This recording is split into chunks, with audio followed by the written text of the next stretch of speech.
Electromagnetics subject chapter number 1 we will be discussing second session.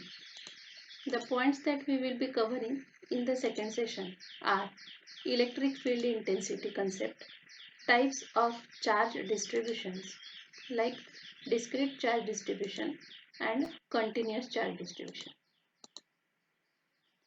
What do you think happens when you feel a shock when you touch an iron handle of a door or maybe to another person? Obviously, this effect is due to an electric charge. These charges that are accumulated on the surface after being rubbed against an insulator. That collected charge is able to find a conductor in a touch to relieve itself, hence causing an electric flow. Means this is how the charges are transferred from one location to other location. So what is the concept of electric field intensity? The space around an electric charge in which its influence can be felt is known as electric field. Electric field intensity at a point is force experienced by a unit positive charge placed at that point. So according to the definition, electric field intensity is a force. Force is a vector quantity. Hence, electric field intensity is also a vector quantity. It is denoted by capital E. The formula for electric field intensity therefore is force experienced by a unit positive charge. So it will be F divided by Q. The unit will be Newton per Coulomb or volt per meter. Electric field intensity due to positive charge is always directed from the charge, and the intensity due to negative charge is always directed towards the charge. So this is diagram representing the electric field generated due to positive charges and due to negative charge. So assume there are point charges P and Q placed r distance apart in the vacuum. Both charges create an electric field around them which ultimately is responsible for the force applied by the two on each. The electric field around Q at position R is given by E is equal to constant K multiplied by Q divided by square of distance between the charges, that is R square.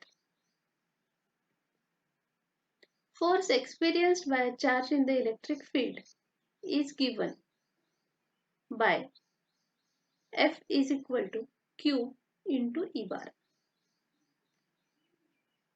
where E is the electric field intensity that we have discussed. If Q is positive charge, the force acts in the direction of E, means direction of force and the direction of electric field intensity are same. But if Q is a negative charge, the force F and the direction of electric field intensity are opposite to each other. Electric field lines. Here we observe the positive charge is generating the force in the outward direction. So it is represented by the electric field lines. Likewise, negative charge is accumulating the lines towards each other. So an electric field can be used in the pictorial form to describe the overall intensity of the field around it. This pictorial representation is called the electric field lines. There are certain properties, rules and applications of electric field lines. Like, one most important property of electric field lines is they never cross each other. They start from positive charge, they end at negative charge. Electric field lines can be easily defined as a curve which shows the direction of an electric field when we draw a tangent at that point. This concept of electric field was first proposed by a scientist, Michael Faraday, in 19th century. Faraday always thought of electric field lines as ones which can be used to describe and interpret invisible electric field. The strength of electric field is usually directly proportional to the length of electric field lines. Also, since the electric field is inversely proportional to the square of distance, as we move away from the charge, the electric field strength decreases. The direction of arrows of the field lines depicts the direction of the electric field, which is pointing outward in case of positive charges and pointing inward in case of negative charges. So lines of force are outward for positive charges, inward for the negative charges. What is meant by the charge distribution? We say there are n number of charges inside a particle object. So what type of distribution, what are the different types of charges available in that volume we want to understand. So charge distribution is ultimately composed of individual charged particles separated by the regions containing no charge. There are two types of charge distributions. First is discrete charge distribution, or it is also called as non-continuous, and second, continuous charge distribution. First, we will see discrete charge distribution. With the help of Coulomb's law and superposition principle, we can easily find out the electric field due to system of charges or discrete system of charges. The word discrete means every charge is different and has existence of its own. Suppose a system of charges having Q1, Q2, Q3 as charges till Qn. We can easily find out the net charge by adding the charges algebraically and net electric field by using the principle of superposition.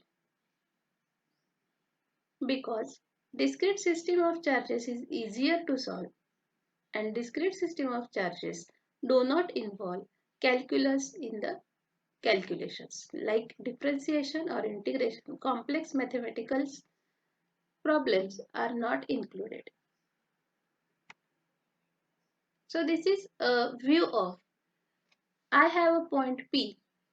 At point P, I am supposed to find out the electric field intensity effect due to charge at P1, charge at P2, charge at P3 and charge Pn, n number of charges. These are isolated charges, not connected to each other.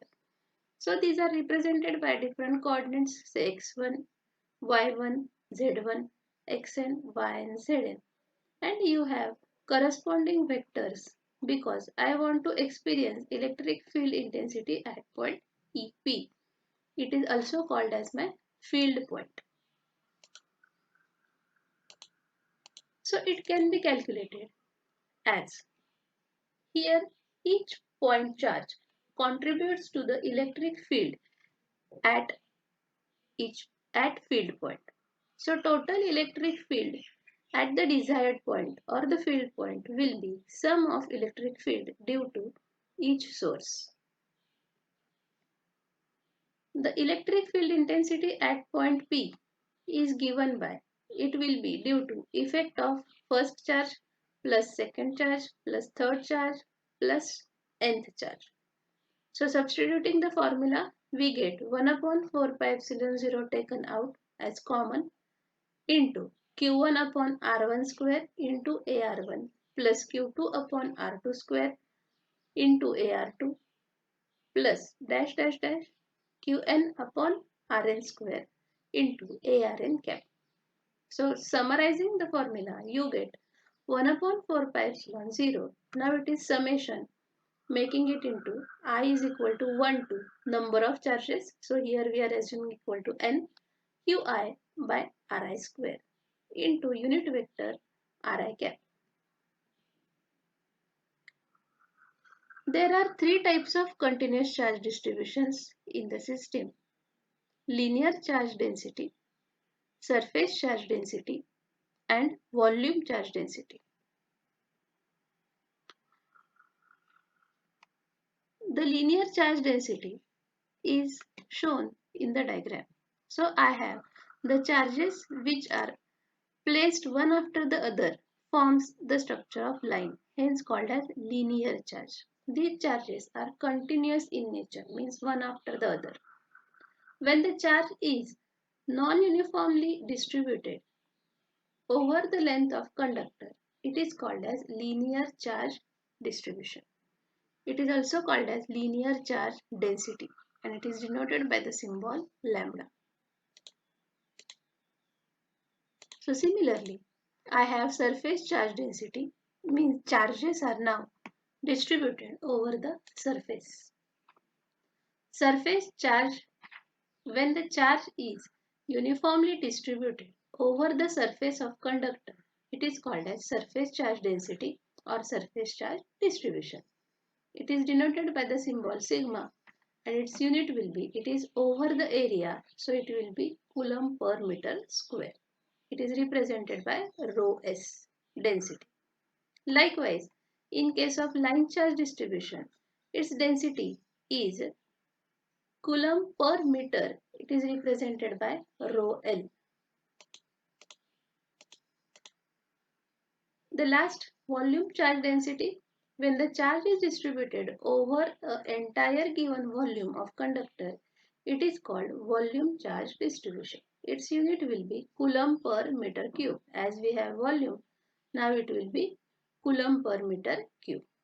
So this completes the discussion on concept of electric field, types of distributions, discrete charge distribution, and continuous charge distribution.